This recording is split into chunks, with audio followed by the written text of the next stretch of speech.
Déjenme nada más, saco la presentación. Creo que no la terminamos la vez pasada, la de la clase 1, ¿verdad? Creo que no. Creo que no. A ver, permítanme tantito. La descargo aquí de mi drive.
Listo.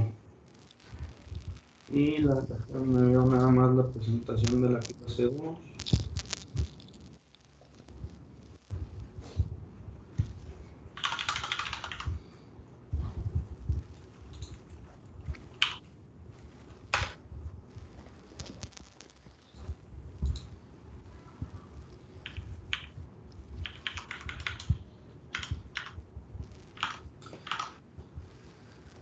Listo. Ya se estaba grabando, ¿va?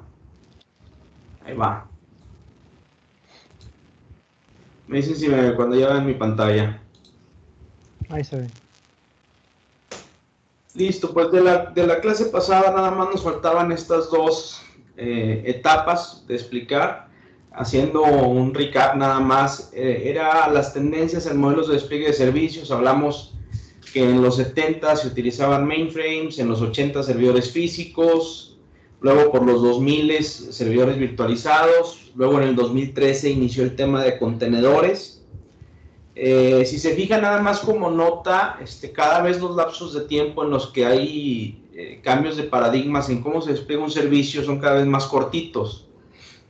Para el 2013 empezó muy de moda Docker. Docker lo que es, o los contenedores en general, no nada más Docker. Docker es una aplicación que tiene una cierta forma de desplegar servicios. Todos los servicios empezaron a correrse en forma de imágenes o de contenedores, pero luego hacía falta una herramienta que fuera un orquestador. ¿Saben lo que es un orquestador? El que dirige. Exacto, es un pedazo de software que lo que hace es coordinar y dirigir todo el despliegue de servicios en contenedores. Kubernetes es el proyecto más grande, existen varios, así como Kubernetes hay Docker Swarm, hay uno que se llama Rancho S, hay varios sistemas de contenedores, pero Kubernetes a mi gusto es uno de los que tiene mucho mayor apoyo para la comunidad de open source. ¿Cómo funciona Kubernetes? Kubernetes, hagan de cuenta que administra qué contenedores están prendidos, qué contenedores están apagados, cuántos contenedores están corriendo, cuántos servidores físicos consta mi solución. Entonces, logramos tener algo como esto. Bien, yo tengo un clustercito de Kubernetes, y para lo que sirve es para esto. Con una herramienta yo puedo ver, por ejemplo, cuántos nodos tengo en mi clúster de Kubernetes. En este caso son 3 nodos. Son 3 servidores, vamos a decir así, físicos o virtuales, que administran todos mis servicios, ¿no? Y puedo, por medio de la herramienta de Kubernetes, agregar servidores o quitar servidores o automatizar que se agreguen y se quiten servidores físicos. En este caso, por ejemplo, tengo 3 servidores que tienen, no me acuerdo, pero aquí dice,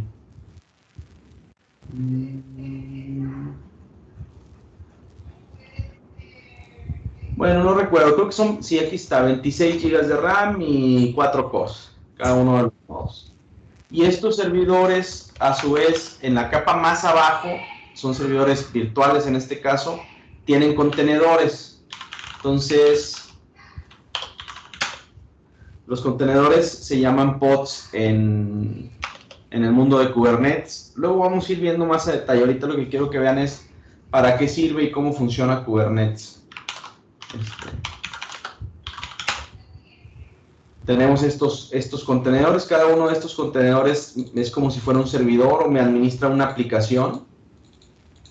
Y me hace el tema del escalamiento horizontal, o sea, crece y decrece dependiendo de qué tanta carga de trabajo tenga un servicio, pone más nodos a trabajar o menos nodos a trabajar. En este caso, como yo tengo 3 servidores físicos o virtuales, por ejemplo, un despliegue de un servicio, aquí está corriendo un pedacito de software. Y cuando detecta carga de trabajo, se crea 2 o hasta 3. Hay algunos que están escalados a 3, hay algunos que están escalados a 2, hay algunos que son uno solo, servicios. Entonces, básicamente es para administrar este tema de qué está corriendo, cómo escala, cómo se maneja. Kubernetes es el orquestador, es el que administra las cargas de trabajo, etcétera, etcétera. Y luego al mismo tiempo se empezó a poner de moda en los servicios de nube pública lo que se le conoce como serverless application. Serverless, o sea, sin servidor, quiere decir ofertas de servicio en el que los proveedores básicamente te dicen, súbeme tu código fuente y yo lo corro. O sea, yo hago que ese código fuente funcione. Tú no te vas a encargar ni de Kubernetes, ni de los contenedores, ni de las máquinas virtuales, ni de los servidores físicos. Tú simplemente subes tu código fuente y esa cosa va a funcionar. Obviamente, entre más acá estés, pues los servidores de nube suelen tener tarifas más caras porque meten ellos a su gente a hacer todo el trabajo que de todas maneras se tiene que hacer. O sea, eso de serverless, pues es puro mentirero. En realidad, tiene que correr con un servidor, no puede ser serverless. El tema es que tú no lo ves, por eso se llama serverless. Pero en realidad hay servidores físicos de cajón, o sea, no hay otra cosa que no sea correr o desplegar servicios arriba de servidores físicos. Lo que pasa es que cada vez nos han estado solucionando, nos han estado simplificando y metiendo más y más capas de abstracción para que nosotros no seamos los que vayamos a ponerle un disco duro físicamente a o abrirlo para meterle más RAM. O sea, a lo largo del tiempo los servicios se están haciendo más y más y más complejos. ¿Dudas hasta aquí? No, profe. No. No. Aquí, por ejemplo, voy a entrar a una consola de una nube pública, la que sea. Esta es la de Google, por ejemplo. Y a lo que se le llama serverless es a esto. A ver si lo encuentro. Aquí. Es un panel en el que nosotros tenemos aquí servicios. Creamos un nuevo servicio y este servicio nos pregunta, pues, qué lenguaje de programación, en este caso, miren, es un Hello World. Es un servicio que corre, no sé en qué lenguaje. Déjenme ver si puedo aquí enseñarles cómo se crea uno nuevo. Lo que pasa es que yo todavía, este tema de serverless no me convence. Todavía los servicios que tenemos no los tenemos en serverless, por eso no les sé. Ah, miren, es Python 3.7. Aquí está. Entonces, esto seguramente tenga un codiguito de Python que ellos lo hacen que corra. Yo aquí básicamente lo para ver cómo funcionaba, pero realmente pues no era nada, ¿no? Pero aquí en este tipo de aplicaciones, pues ustedes suben su código, seleccionan el lenguaje. Quería que vieran, aquí está. Los lenguajes que soporta el día de hoy en Google son Java, Node.js, Python, PHP, Golang,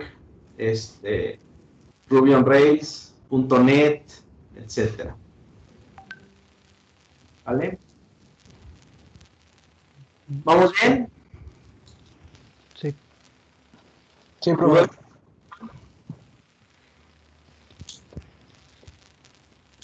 ¿Dudas? No. No, todo bien. Pues bueno, vamos a empezar ya con lo que es propiamente la clase 2. La clase 2, bueno, vamos a ver el tema de los servidores, cómo se diferencian, pero bueno, lo vimos en la clase pasada, no creo que merezca la pena volver a repasarlo. Básicamente, pues son los tres tipos de servidores en su factor de forma que existen. Son los appliance o servidores de uso específico, los de montaje en rack y los de torre. Y ahora sí, vamos a empezar con el tema que ya son decisiones que hay que tomar a la hora de desplegar un servicio. Y el primero que tenemos que tener en cuenta es qué sistema operativo voy a instalar a mi servidor para desplegar un servicio. A tus órdenes. ¿Puede repetir cómo se llaman los tres servidores? Estos se llaman montaje en rack o rack mount. Estos son servidores de torre. Y estos son servidores de uso específico o appliances. ¿Hay quien les conoce appliances? Este es un Exadata, por ejemplo, de Oracle, que es un equipo para base de datos. Ok, gracias, profe. Bueno, la selección de los sistemas operativos. Primero, déjenme ver si viene más adelante. No. Primero y antes que todo, los sistemas operativos para servidores son sistemas operativos que tienen que tener características especiales. Pongan mucha atención aquí porque realmente es la diferencia de su Windows 7, 8 o 10 de sus computadoras con los sistemas operativos de los servidores. Básicamente hay dos corrientes gigantescas. Uno es Windows Server y otro es Linux. Hay más en realidad. Hay otro sistema operativo que se utiliza mucho que se llama Solaris, es otro Unix. Hay OpenBSD, FreeBSD, hay varios, pero en realidad la gran mayoría del mercado está o aquí o aquí. Realmente los otros sistemas operativos son ya muy de nicho. No que sean más malos ni más buenos, simplemente están diseñados para nichos muy específicos. ¿Vale? La diferencia entre un Windows Server 2019 o 2016 o 2012, la versión que sea, contra sus versiones de sus sistemas operativos es, primero, que suelen ir más atrasados que los sistemas operativos orientados a escritorio. O sea, hagan de cuenta que primero Microsoft hace el cáliz con todas las computadoras del mundo. Casi siempre los parches salen mal, la gente le salen pantallas azules, se les borran archivos del OneDrive, es un caos total. Entonces, ese tema en el mundo de los servidores, pues como que no está muy chido. Entonces, ¿cómo lo soluciona Microsoft? Déjenme, porque no me gusta cómo lo está viendo, lo voy a exportar a PDF, permítanme. Presentación clase 2, no.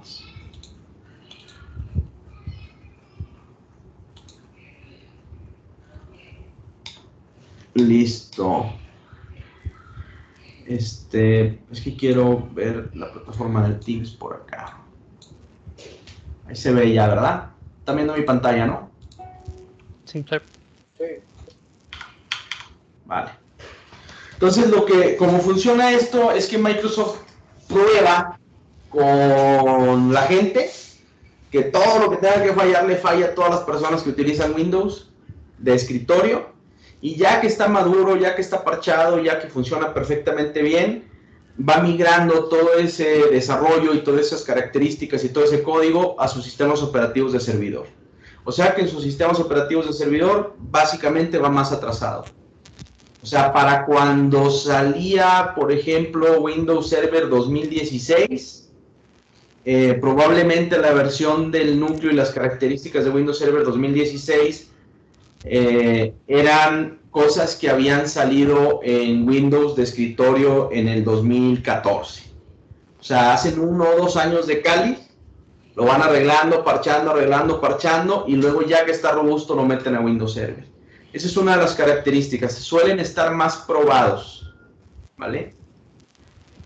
Ahorita vamos a hablar del tema de Windows, pero también del tema de Linux hay consideraciones.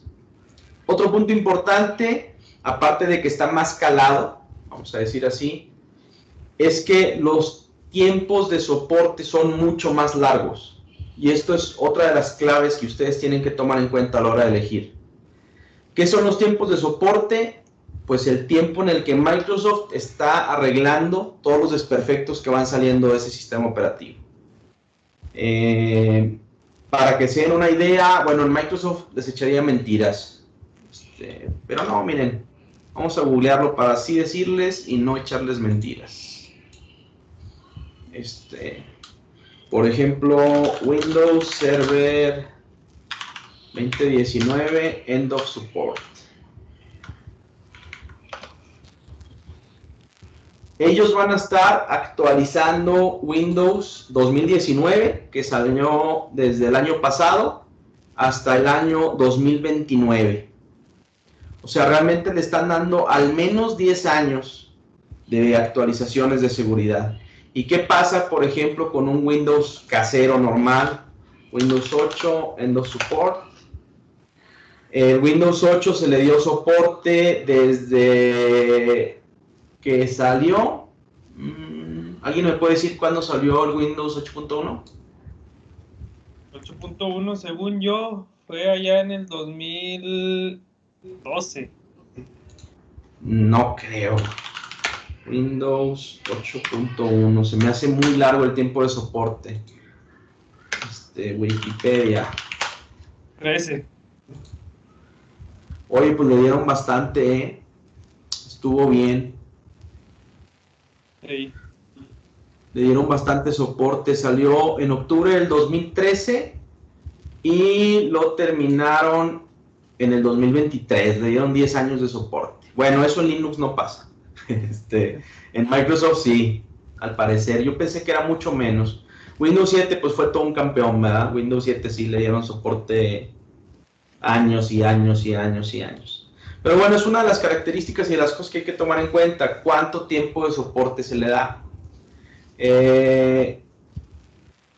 Y bueno, pues básicamente, bueno, y el núcleo del sistema operativo tiene algunas, se configura especialmente para soportar más RAM, para soportar más sockets de procesadores.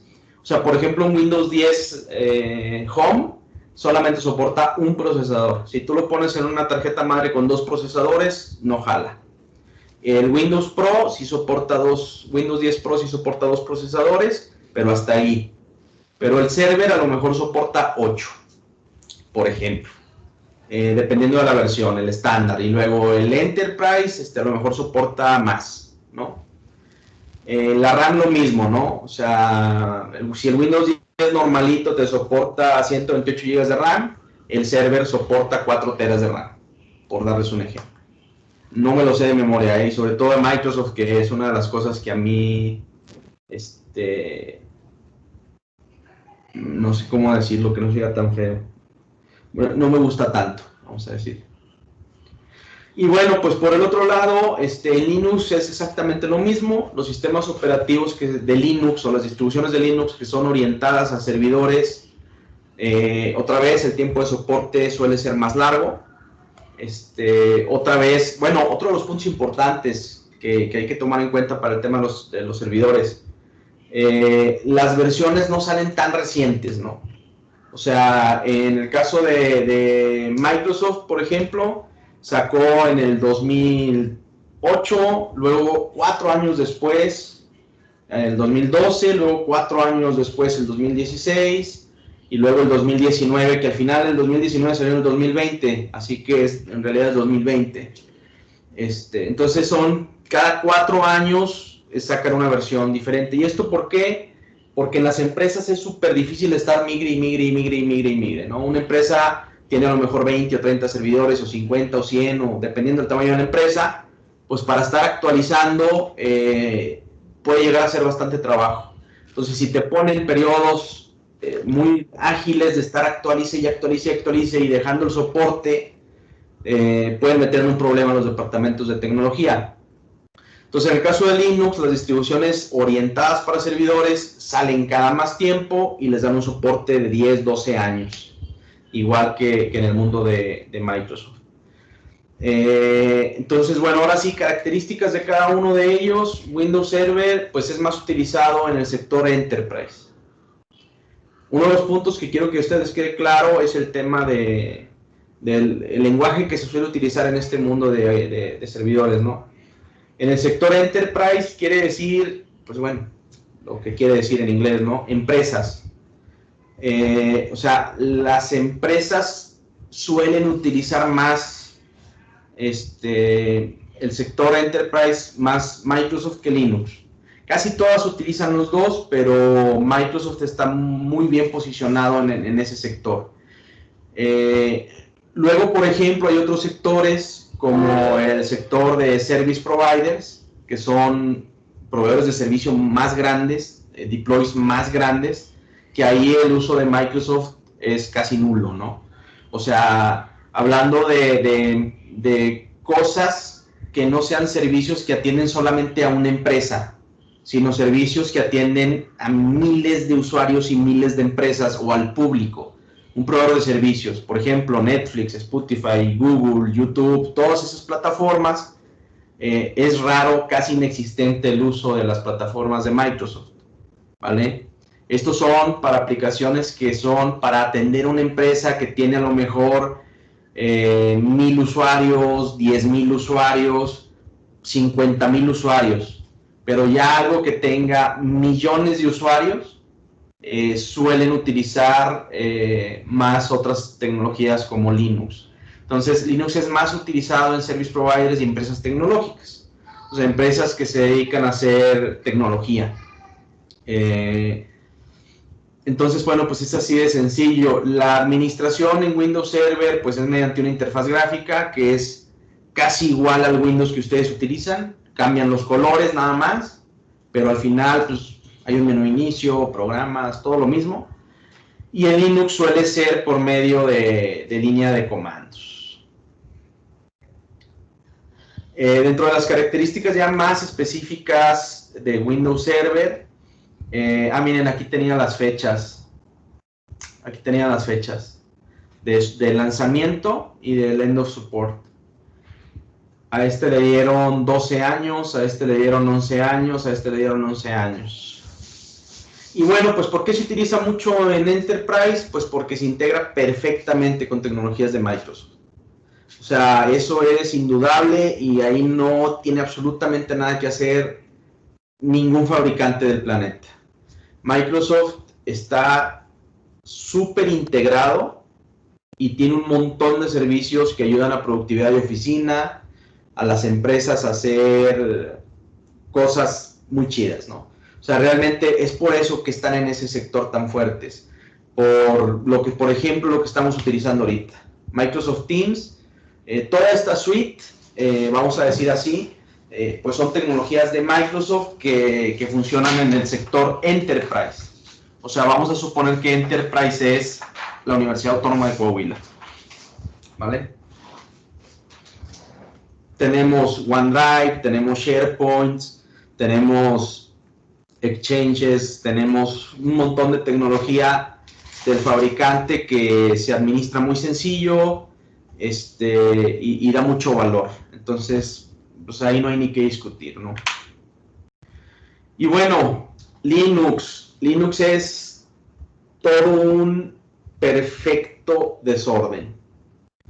Ese es uno de los puntos débiles y de las patas flacas de Linux. Al ser un movimiento open source y al cualquier persona poder hacer lo que le dé su gana con el código fuente y hacer distribuciones nuevas y cerrarlas y todo, es un reverendo caos, ¿vale?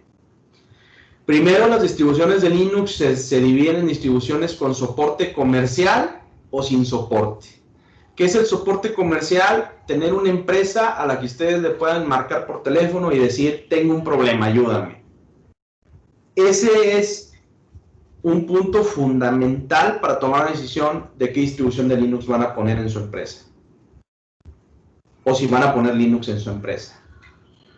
Es bien importante que ustedes tengan un soporte comercial o la posibilidad de tener un soporte comercial.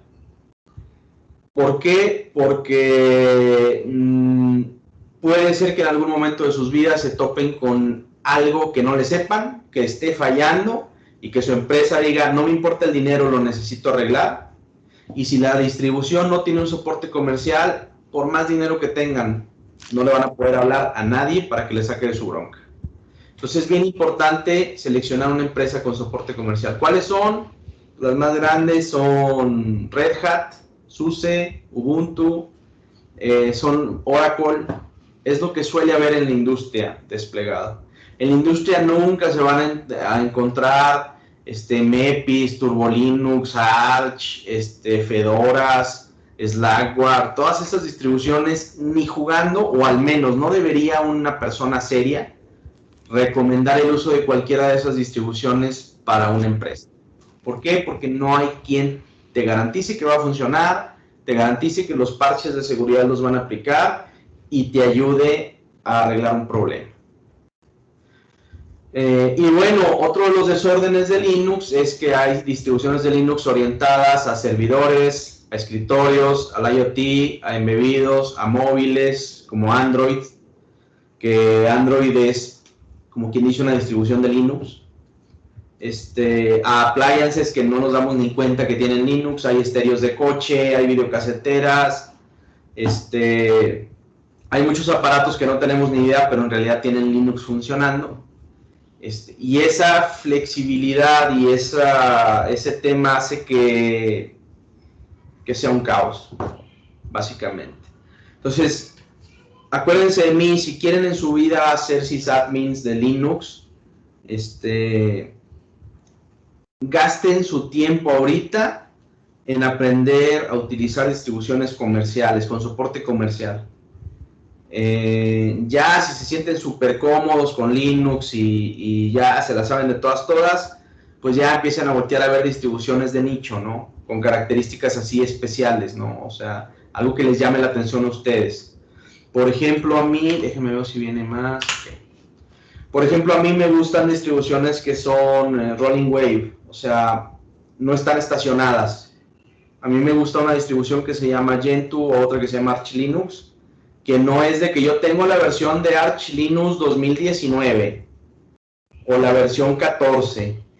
Es algo que se está actualizando constantemente. Permítame tantito.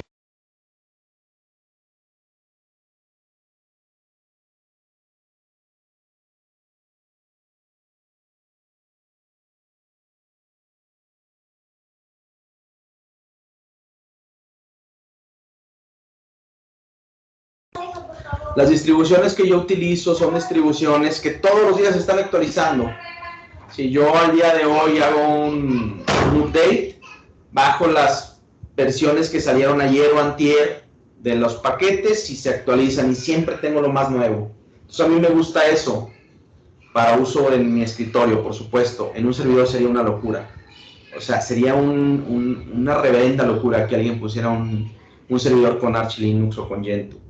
¿Por qué? Porque cada actualización tienes que estar cambiando cosas, viendo que falló, que ya no es compatible esta versión con esta, y da algo de trabajo que en un ambiente productivo simplemente no te lo van a dar.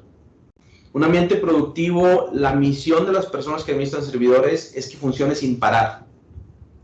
O sea, si algo se detiene, entre más tiempo tengas abajo un servicio, eres más mal sysadmin, así de sencillo. Los buenos sysadmins son la gente que dura un servicio funcionando día y noche siempre, y no tienen que estar con ventanas de mantenimiento, etcétera, etcétera. Entonces, hay que buscar distribuciones que tengan periodos de soporte muy largo e instalarlas.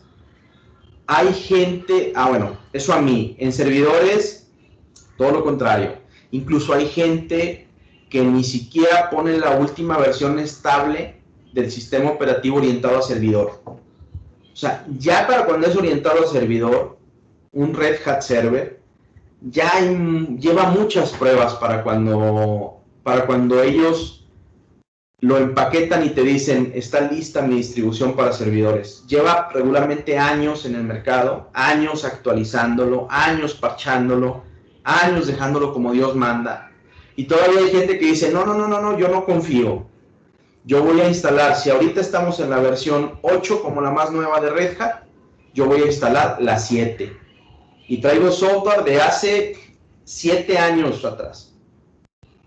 ¿Cuál es la ventaja de esto? ¿Cuál creen que sea la ventaja de traer software de 7 años atrás?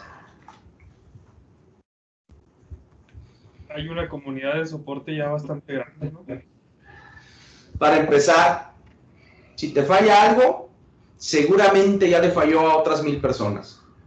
Si estás en la versión más nueva, te puede tocar que hay muy poca documentación en internet y muy pocos casos de fallas, ¿no? Entonces, ese es un punto importante. ¿Cuál otro?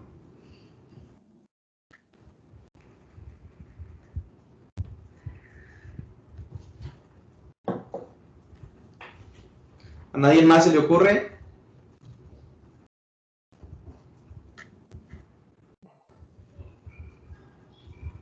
¿No?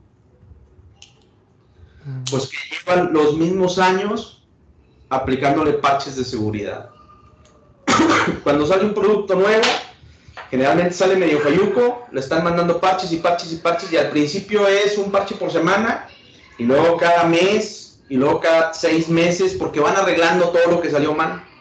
Para cuando pasan 6 años, ya es rarísimo que alguien toque el código de una aplicación. ¿Por qué? Porque ya duraron 6 años arreglando, parchando.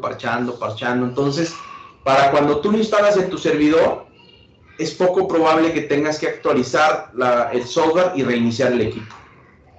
Entonces, prefieres poner software viejo que ya está muy parchado, pero que no me tenga que estar preocupando con tantos parches de seguridad. Al principio es un caos, es como el Windows. Salió una versión nueva de Windows y ¿qué tal están los updates de tamaño al principio?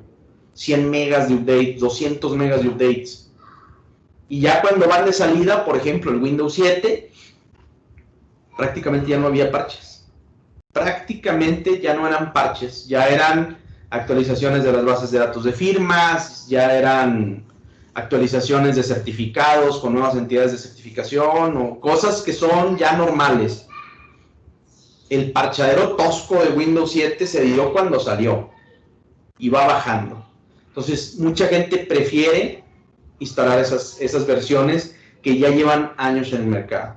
Le pierdes algo de soporte y pierdes algunas bondades, algunas mejoras en el software porque es viejo, pero ganas esa estabilidad. Entonces, esa decisión de qué versión del sistema operativo van a poner, pues es decisión de la persona que administra.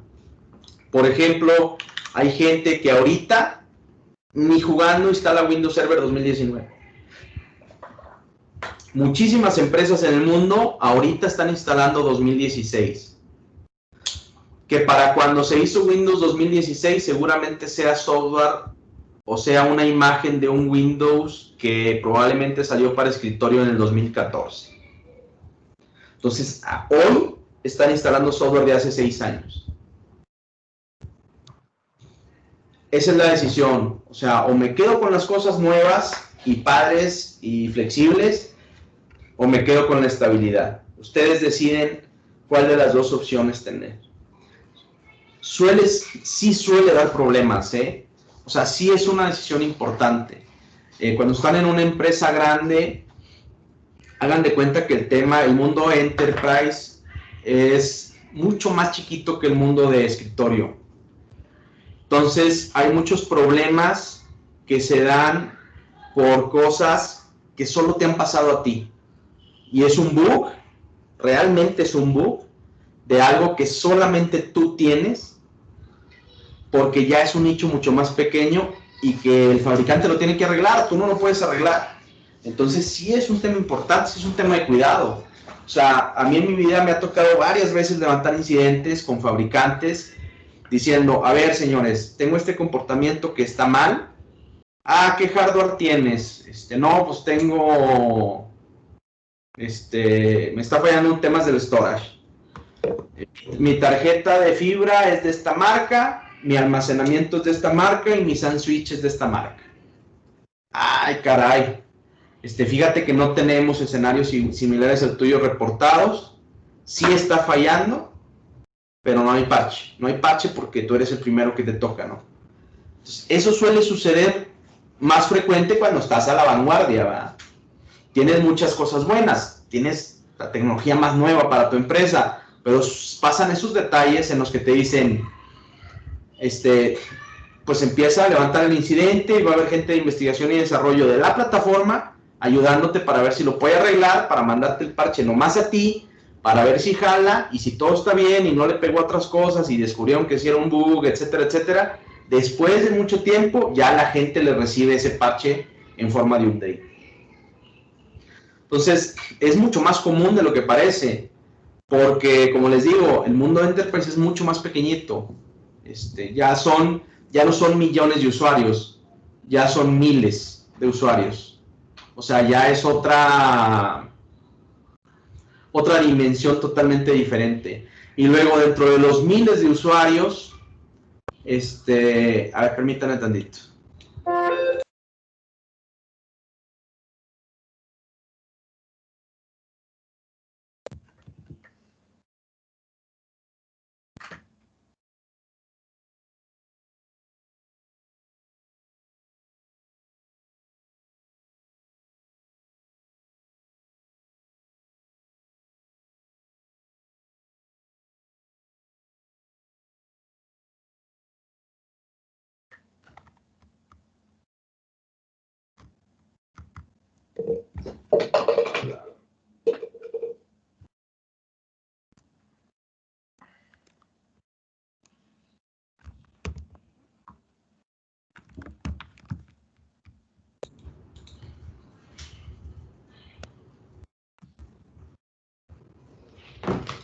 Listo, perdón. Ya ni me acuerdo qué les estaba diciendo. ¿Qué les estaba diciendo?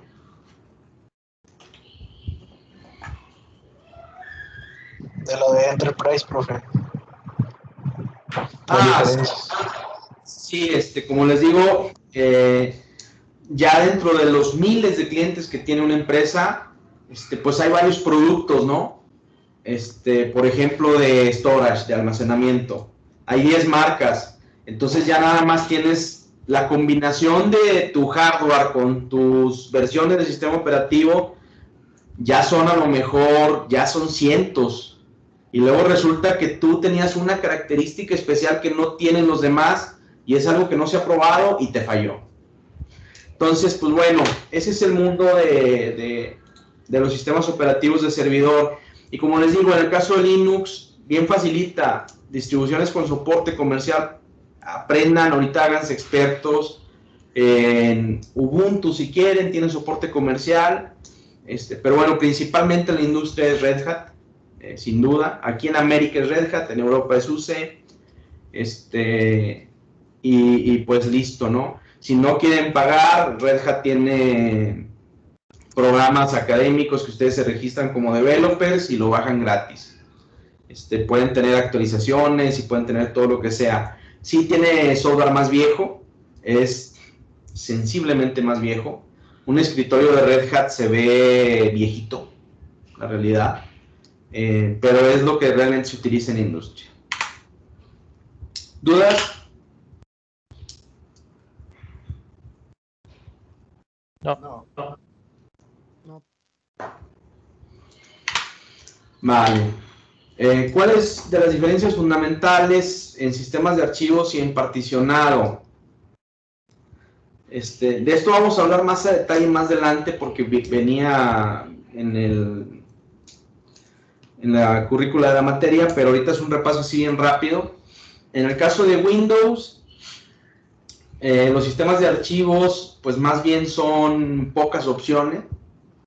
En Windows todo es o NTFS, que quiere decir New Technology File System, que cabe destacar que es del 93, así que no sé qué tan New Technology sea.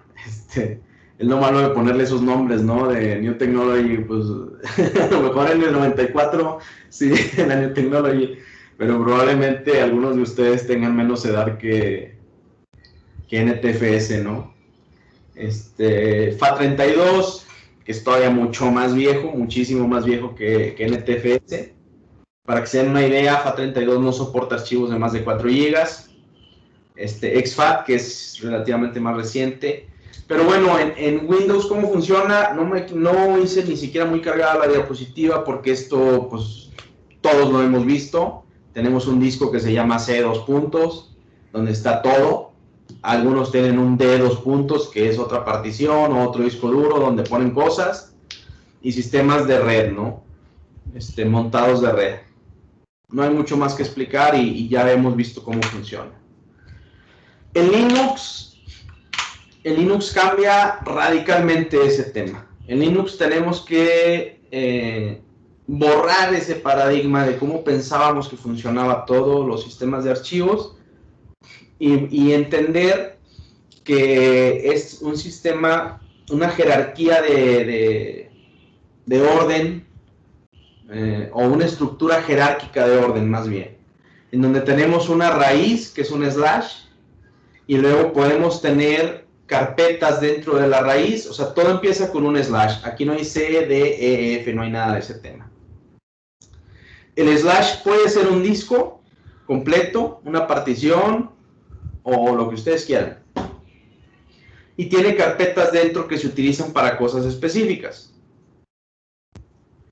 Slash USR, o user, le dicen de varias formas, pero slash USR es donde hay ahí librerías y cosas.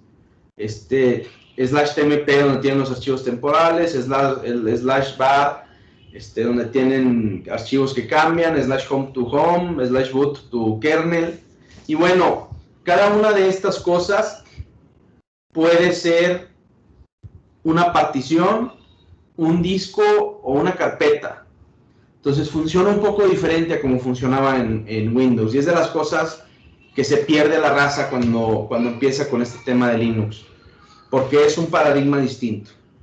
Si lo quieren ver desde la forma más básica, o la implementación más básica, es poniendo una partición root con slash y ahí montar todo lo del mundo. Pero si ustedes quieren, pueden tener la flexibilidad de diagonal user o diagonal TMP, ponerlo en un disco diferente. ¿Para qué se les ocurre que puede pasar todo esto? ¿Qué ventajas o desventajas tiene esto?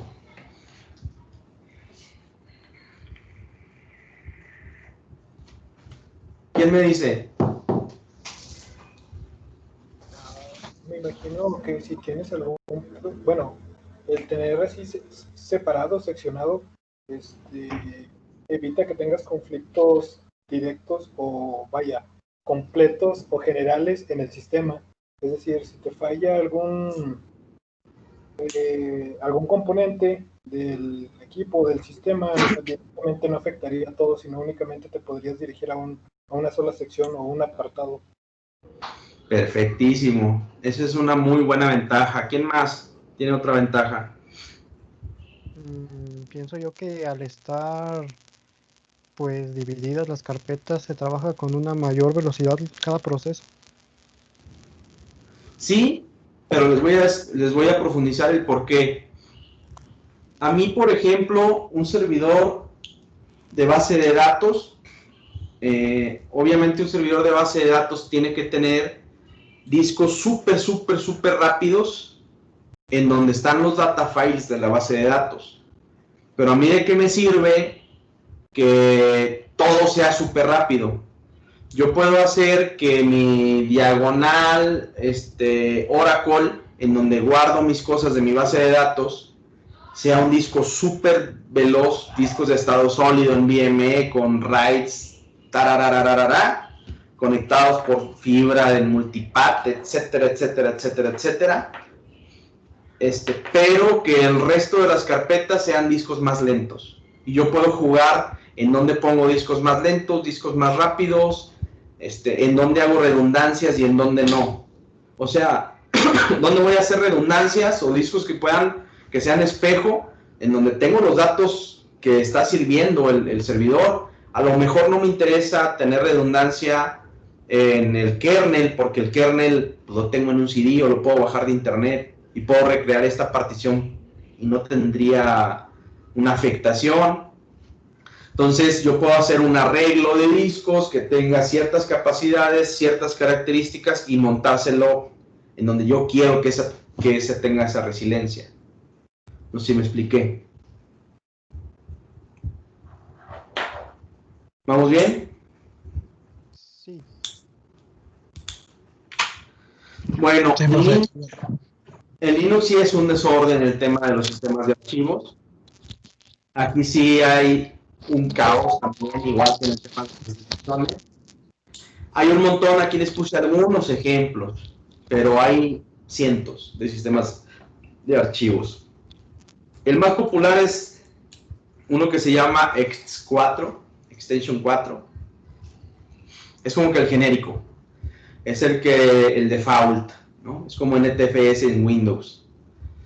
Pero aquí sí tenemos la flexibilidad de escoger sistemas de archivos para usos específicos y con capacidades específicas y características específicas. Estos son algunos ejemplos. Por ejemplo, F2FS es un sistema de archivos diseñado desde cero, en donde ellos dijeron, ya basta de estar guardando toda la compatibilidad hacia atrás. Si vas a poner esta cosa es porque tienes un disco de estado sólido. Entonces, todo el tema de cómo funcionan los sectores y las cabezas y todo ese tema de los discos mecánicos, acá ya no funciona. XFS es un sistema de archivos que gana mucha velocidad cuando los archivos son grandototes. XFS son sistemas de archivos que se podrían utilizar, por ejemplo, en el caso de Netflix, para guardar las pelis y las series. ¿Por qué? Porque esos archivos siempre pesan más de 10 megas. Entonces, está centrado en manejar archivos de gran tamaño, ¿vale? Razer FS, por ejemplo, es otro sistema que no viene aquí, que es al revés. Él gana mucha ventaja cuando son archivos pequeñitos, cuando son archivos de menos de 4K. Entonces, si tenemos un chorrotal, nuestra aplicación tiene un chorrotal de archivitos pequeñitos, por ejemplo, que maneje PDF súper pequeños, XFS se va a comportar lento, pero Razer FS va a ser muy rápido. Para manejar código fuente de aplicaciones, Razer FS, porque generalmente los archivos de texto en donde guardamos software son súper pequeñitos. Entonces, XFS perdería en esa carrera. BTRFS o ButterFS, o como le quieran decir, es un sistema de archivos creado por Oracle y ellos querían tener en mente, o sea, estaba esto pensado para la administración. Tiene un montón de características súper chidas para administrar sistemas de archivos. ¿Qué quiere decir esto? Tiene soporte para arreglos de discos, quiere decir BTRFS per se, el sistema de archivos permite hacer réplicas, para que si tienes tú un dato crítico, tú tengas dos discos físicos diferentes y los dos les pones BTRFS, los metes al mismo arreglo, y lo que escribes en un disco se escribe en los dos. Te falla un disco, el sistema sigue funcionando, metes el otro disco, le dices que es el compañerito de este, replica y aquí no pasó nada. Y BTRFS soporta eso de manera nativa. Con los demás lo puedes hacer utilizando técnicas o cosas o otros componentes, pero BTRFS lo soporta de manera nativa. Snapshots. Snapshots es que, por ejemplo, si ustedes van a hacer un parche, un cambio de versión o algo así bien grande y quieren tener un seguro de vidas o un paracaídas, ustedes sacan un snapshot y eso es, a partir de este momento, todos los cambios que yo haga, los puedo regresar a este instante de tiempo. Ese es un snapshot. Si no te salió bien tu update o tu parche y todo empezó a fallar, te regresas a la versión que tenías el snapshot y aquí no pasó nada. Entonces, esa cosa lo soporta BTRFS de forma nativa. Volúmenes, o sea, ustedes pueden hacer como quien dice particiones que crezcan y que se hagan chiquitas de forma nativa. Subvolúmenes es algo ya más avanzado, lo vamos a ver después, etc. Entonces, ButterFS o BTRFS o como se le quieran pronunciar, tiene un montón de características para administración, pero ¿qué creen? No se puede tener todo en la vida. Es más lento que los demás. Así, tal cual. Entonces tú sabes si le vas a meter velocidad en archivos pequeños, velocidad en archivos grandes, velocidad en archivos pequeños, un montón de administración. ZFS es la neta del planeta, pero es migrado. Esto viene de Solaris y apenas está entrando al mundo de Linux. Es muy parecido a BTRFS en cuanto a características, pero tiene menos tiempo, bueno, no, más o menos el mismo tiempo. Hay quien escoge este y hay quien escoge este, así tal cual. Uno es de Oracle y el otro también. De hecho, los dos son de Oracle. Lo que pasa es que este lo adquirió Oracle cuando compró a Sun, los que inventaron Java, y este sí fue creado por Oracle desde cero. O sea, él ya tenía este y luego compró al de abajo. Entonces, esto nos da la flexibilidad de que cada una de estas carpetas puede tener un sistema de archivos diferente, orientado a las cosas que queremos hacer. Entonces, imagínense, ahí es como que la explosión de posibilidades, ¿no? Ahí es el de, puedo hacer, ahora sí ya tengo un montón de cosas porque dependiendo de la aplicación que yo tenga, puedo escoger cómo voy a hacer el particionamiento y luego qué discos va a llevar cada partición y luego encima qué particionamiento, qué sistema de archivos le voy a poner a cada partición dependiendo de lo que yo voy a hacer. Entonces, el tema del fine tuning aquí está brutal. O sea, tú puedes dejar un sistema para que funcione súper más chido porque tienes muchísimas más opciones. ¿Cuál es el tema? Pues que hay que saberle. O sea, hay que saberle. Para poder hacer un fine tuning correcto en Linux, tienes que saberle. En el caso de Windows no funciona así. En Windows básicamente no tienes opciones. O es NTFS o es NTFS. El disco o el Windows va en el C o va en el C, ¿vale? Sí puedes poner un disco de ella y poner una base de datos, y etcétera, pero está mucho, mucho más limitado a todo este abanico. ¿Estamos de acuerdo? Entonces, hay mucha gente, y es por esto que Linux se utiliza más para el sector de service providers, porque son sistemas que van a tener miles o millones de conexiones por segundo. Entonces tienes que hacerlos que funcionen perfectamente bien para ahorrar dinero, para ahorrar recursos. Entonces todo el tema del fine tuning es mucho más fino y pues bueno, se llama fine tuning, ¿no? Al final de cuentas. Entonces bueno, ¿cómo ven? ¿Dudas de este tema de Linux y de los sistemas de archivos y sistemas operativos de servidores?